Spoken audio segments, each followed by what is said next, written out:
আজি ইংৰাজী 10 জুন তাৰিখে তিনিচুকীয়া জিলা অন্তৰ্গত বাগজান আৰক্ষী থানাৰ সন্মুখত সদৌ অসম আদিবাসী মহিলা শক্তি তিনিচুকীয়া জিলা সমিতি আৰু সদৌ অসম আদিবাসী ছাত্ৰ সন্থা বাগজান আঞ্চলিক সমিতি তথা বাগজান গাঁওবাসী ৰাইজৰ হৈ ধৰ্ণা কাৰ্যসূচী ৰূপায়ণ কৰা হয়। যোৱা ইংৰাজী 5 জুন তাৰিখে অৰ্থাৎ বুধবাৰে দিনাখন 1 নং বাগজান গাঁও অইল ইণ্ডিয়া লিমিটেডৰ EPSৰ সন্মুখত শ্ৰীযুতা নিমাচুৰী বয়স 31 বছৰ এগৰাকী বিবাহিত মহিলা নিৰ্মমভাৱে ধৰ্ষণ কৰি হত্যা কৰি পুখুৰীত পেলাই দিয়ে। ধৰ্ষণৰ বলি হৈ প্ৰাণ হেৰুওৱা পীড়িত মহিলাগৰাকীক তথা পৰিয়ালবৰ্গক ন্যায় প্ৰদান কৰাৰ উদ্দেশ্যে আদিবাসী মহিলা শক্তি তিনিচুকীয়া জিলা সমিতি আৰু আদিবাসী ছাত্ৰ সন্থা বাগজান আঞ্চলিক সমিতি হৈ বাগজান আৰক্ষী বিষয়াক স্মাৰকপত্ৰ প্ৰেৰণ কৰা হয়। যিহেতু এগৰাকী মহিলাৰ ওপৰত এনেকুৱা নিকৃষ্ট অমানৱীয় কাণ্ডৰ লগতে বলবৎ ধৰ্ষণ কৰি হত্যা কৰি মুক্ত আকাশৰ তলত পাখণ্ড ব্যক্তিকেইগৰাকী এতিয়াও ঘূৰি আছে। অতি শীঘ্ৰেই ধৰ্ষণকাৰীক চিনাক্তকৰণ কৰাৰ লগতে কৰায়ত্ব কৰি অপৰাধীক কঠোৰ শাস্তি প্ৰদান কৰিব লাগে বুলি প্ৰশাসনক আহ্বান জনোৱা হয়। অন্যথা আদিবাসী মহিলা সমিতি আৰু আদিবাসী ছাত্ৰ সন্থা হৈ গণতান্ত্ৰিকভাৱে প্ৰতিবাদী কাৰ্যসূচী সাব্যস্ত কৰা হ'ব।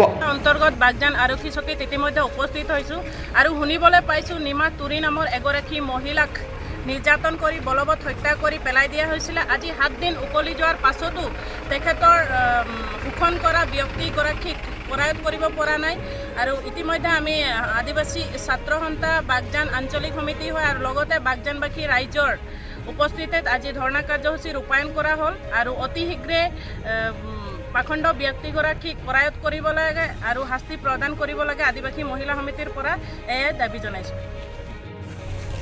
হয়, আজি আমি সদৌ অসম আদিবাসী ছাত্ৰ সন্থা বাগজান আঞ্চলিক সমিতিৰ হৈ যি আমাৰ 5 তাৰিখে যি আমি আদিবাসী ছাত্ৰ সন্থাৰ হৈ যি আমি ৰীমা তুৰীক বলবদ্ধ ধৰ্ষণ কৰাৰ হৈ আমি যি স্মাৰক পত্ৰ প্ৰদান কৰিছিলোঁ, সেই স্মাৰক পত্ৰ প্ৰদানত 48 ঘণ্টা সময়সীমা বান্ধি দি আছিলে। সেই সময়সীমা আজি উকলি যোৱাৰ কাৰণে আমি 2 ঘণ্টা আৰক্ষী আমাৰ বাগজান থানাত 2 ঘণ্টা ধৰ্ণা কাৰ্যসূচী আমি ৰূপায়ণ কৰিছোঁ।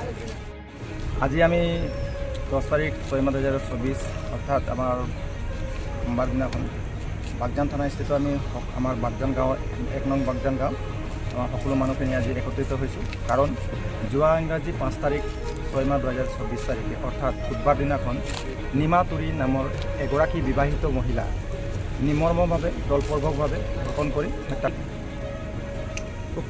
উক্ত ঘটনাটোৰ ওপৰত আমি আজি সদৌ অসম আদিবাসী ছাত্ৰ সন্থা ক্ষোভিত হৈছোঁ। কাৰণ আজি 5 দিন গুচি গ'ল, কিন্তু আৰক্ষী প্ৰশাসন নীৰৱ ভূমিকা পালন কৰি আছে। কিন্তু এইখিনি ঘটনাটো আমি ওপৰ মহললৈ আমি এই আন্দোলনৰ জৰিয়তে পঠাব বিচাৰিছোঁ, যাতে আমাৰ আদিবাসী মহিলাসকলক আজিৰ তাৰিখতো ন্যায় পাব সক্ষম হোৱা নাই। ৰাতি হওক বা দিনতো হওক পথ যাবলৈ সাহস কৰা নাই। কাৰণ এই পাখণ্ডকেইটাৰ কাৰণে মানুহবিলাক অত্যন্ত দুখিত হৈ আছে।